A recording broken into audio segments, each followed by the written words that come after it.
সুপ্রিয় দর্শক, আজকে আমাদের মাঝে উপস্থিত রয়েছেন সঙ্গীত শিল্পী ও মডেল উল্কা হোসাইন। শুভ সকাল, কেমন আছেন? শুভ সকাল, আলহামদুলিল্লাহ ভালো আছি। তুমি কেমন আছো? আমি বেশ ভালো আছি, আপনাকে পেয়ে অনেক ভালো লাগছে। অনেকদিন পর আপনাকে পেলাম। অনেকদিন পর। জি, আমরা জানি যে আপনি আধুনিক সঙ্গীত শিল্পী এবং এবারই প্রথম আপনি ফোক সঙ্গীতে আপনার অভিষেক ঘটেছে। নতুন গানের জার্নিটা আপনার জন্য কেমন ছিল? ফোক গানের তো আলাদা একটা স্টাইল আছে, তো সেইটা রপ্ত করতে একটু কষ্ট হচ্ছে। তারপরেও করেছি, মানে রেকর্ড করা হয়ে গেছে, এটা ইউটিউব চ্যানেলেও দেওয়া হয়েছে। এটা হলো কি যে আমি পুরো ঘটনাটা বলি। হ্যাঁ, ইন্দ্রমোহন রাজবংশী, শ্রদ্ধেয় ইন্দ্রমোহন রাজবংশী, উনি আমার হাজব্যান্ডের এবং আমার অনেক পুরনো বড় ভাই সমতুল্য। তো এখন দীপ্তিদি যে ওনার স্ত্রী, উনি চাচ্ছিলেন যে ইন্দ্রদার কিছু গান নতুন করে রেকর্ড করে ওনার একটা আলাদা চ্যানেল করে ওইটার মধ্যে দেওয়া হবে। তো সেই ইতেই আমাকে দীপ্তিদি রিকোয়েস্ট করলো যে তুমি তো কখনো ফোক গান করো নাই, একটা দাদার একটা গান করো। তো আমি রাজি হয়ে গেলাম, ভয়ে ভয়ে রাজি হয়ে গেলাম। তারপরে ওনার বাসায় গিয়ে উনি আমাকে উঠিয়ে দিল গানটা, চেষ্টা করলাম করার জন্য, করলাম এবং আশা করি সবাই ভালোই বলেছে এবং বলছে, এই আর কি। সো এই যে ফোক সঙ্গীতের যে চ্যালেঞ্জটা নিয়েছেন, এটার কাছে কি মনে হয় যে এটা আসলে একদম সম্পূর্ণ ইন্দ্রদাদা আর দীপ্তিদির ভালোবাসার জন্যই করেছি, এটা অন্য কোনো ইতে করিনি আমি। আচ্ছা, যে গানটির কথা হচ্ছে সেই গানটির দুটো লাইন আমরা একটু শুনতে চাই। হ্যাঁ, খাট পালঙ্কে শুইতে গিয়া ব্যথা লাগে সোনার গায়, কেমনে সেদিন শুইবারে মন মাটির বিছানায় খালি, মাটির বিছানায় রে মাটির গোড়ের বিছানায়, খাট পালঙ্কে শুইতে গিয়া ব্যথা লাগে সোনার গায়, কেমনে সেদিন শুইবারে মন মাটির বিছানায় খালি, মাটির বিছানায় রে মাটির গোড়ের বিছানায়। বাহ, খুব সুন্দর লেগেছে। মিষ্টি কণ্ঠী, একদম লোকসঙ্গীতের সাথে একটা অন্যরকম একটা ধাঁচ দিয়েছেন আপনি, খুব ভালো। ছোটবেলা থেকে আপনি গানের সাথেও আছেন, মডেলিংয়ের সাথেও আছেন। সবচেয়ে বেশি এনজয় করা হয় কোনটা, এবং মডেলিংটা এখন কন্টিনিউ করা হচ্ছে কিনা? মডেলিং তো কন্টিনিউ করছি, এবং ইন্টারেস্টিং হলো যে গানের থেকে বিজ্ঞাপনের কাজই বেশি করা হচ্ছে। লাস্টে কি কাজ করেছেন? এটা একটা টেলিকম কোম্পানির কাজ করেছি, এটা এখনো অন ইয়ার হয়নি, কিছুদিন আগেই করলাম। তো দুইটাই আমি এনজয় করি, তবে গানটাই বেশি ভালো লাগে। মানে গানের সাথেই তো মানে একদম 5-6 বছর 7 বছর বয়স থেকে তো গানের সাথে, তো ওইটা ভিতরে ঢুকে গেছে।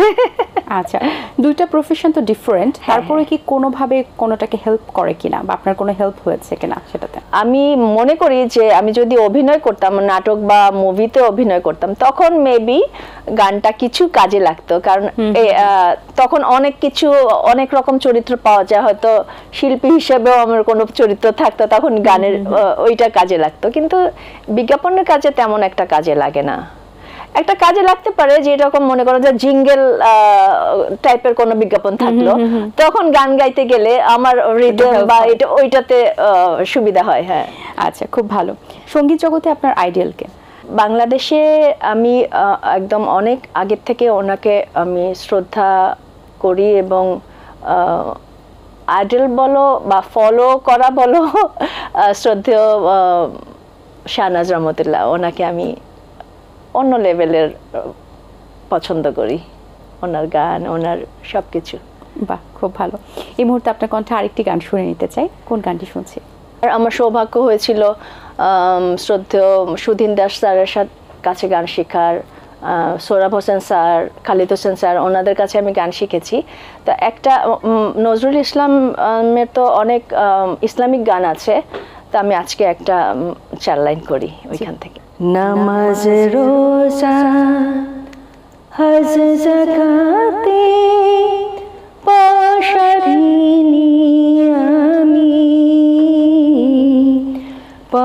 পশারিনি আমি, নামাজ রোজা হজ যাকাতে পশারিনি আমি,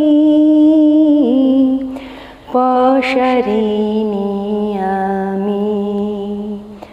নবীর কলমা থেকে ফিরে পথ দিবস জামি,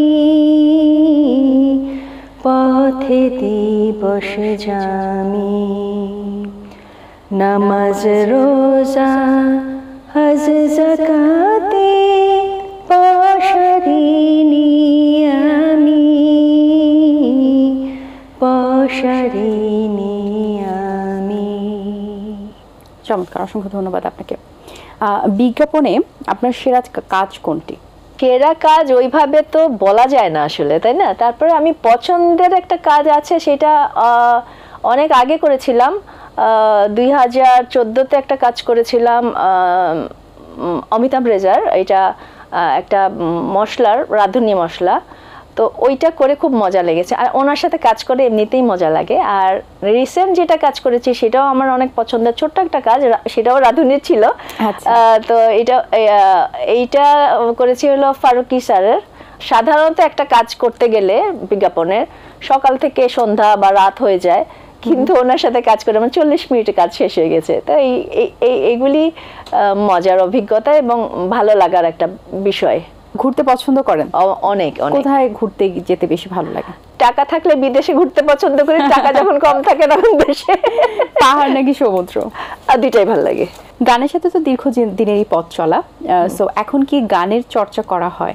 দিনটা শুরু হয় কিভাবে সকাল থেকে? আমি সকালবেলা ওইভাবে করি না, কারণ হলো যে সকালবেলাটা একটা হুড়াহুড়ি, বাইরে যাওয়া, বাসায় যারা থাকে ওরা অফিসে যায়, আমি তো জব করি না, তো সেই জন্য আমি সাধারণত হারমোনিয়াম নিয়ে বসি বিকালের দিকে, বা একদম যখন বাসায় কেউ থাকে না, একদম নিরিবিলি থাকে, তো ওই সময়টায় আমি বসতে পছন্দ করি। নতুন প্রজন্মে যারা এখন গান করছেন তাদের মধ্যে কার গান আপনার বেশ ভালো লাগে? কোনাল আছে, তারপরে আরো বেশ কিছু ইয়াং মেয়েরা আছে, ওদের গান আমার ভালোই লাগে। একটা সময় হচ্ছে 80-90 দশকের গানগুলো শুনে বড় হয়েছি, ছোটবেলা থেকেই সেই গানগুলো আসলে এমনভাবে স্থায়িত্ব পেয়েছে, আমার জেনারেশনও শুনেছে, আমার আগের জেনারেশনও শুনেছে, এবং আমার পরের জেনারেশনগুলো শুনছে এবং শুনতেই থাকবে।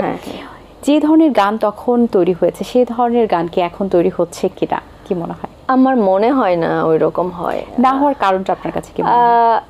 আমার ক্ষুদ্র অভিজ্ঞতায় আমি যেটা মনে করি, মানে আমি যেটা ফিল করি, সেটা হলো কি যে আগে আমার কথাই বলি আমি, হ্যাঁ, বড় শিল্পীদের কথা বলবো না, কারণ আমি নিজেরটা দিয়ে আমি ফিল করি যে যেরকম যে আগে যখন একটা গান করতাম, সুরকার আমাদের গান উঠিয়ে দিতেন, পাশে কিন্তু গীতিকার বসে থাকতেন, উনি শুনতেন, তারপরে আমরা যখন গান রেকর্ড করতাম তখনও ওনারা দুজনই থাকতেন পাশে, এবং সব মিউজিশিয়ানরা একসাথে বসে মিউজিক করতো, আমরা ওই একসাথেই লাইভ গান করতাম, ওইটা আলাদা একটা বিষয় ছিল। সেইটা তো একটা ব্যাপার আছে। আর একটা হলো কি যে আগের দিনে যারাই গান করতো, বড় সেই লতা মঙ্গেশকর থেকে আরম্ভ করে যত যাকেই বলো, ওনারা কিন্তু অনেক দিন একটা গান প্র্যাকটিস করে তারপরে গানটা রেকর্ড করতে আসতেন, কিন্তু এখন তো আমরা ওইটা করি না।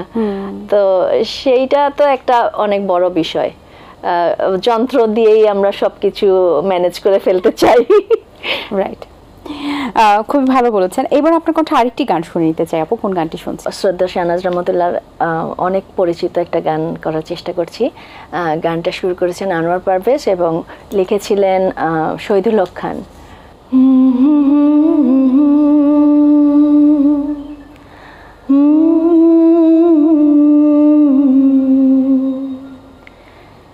সাগরের সৈকতে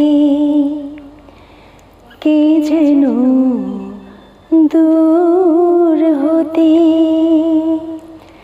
সাগরের সৈকতে কে যেন দূর হতে, আমারে ডেকে নিয়ে যায়, আয় আয় আয়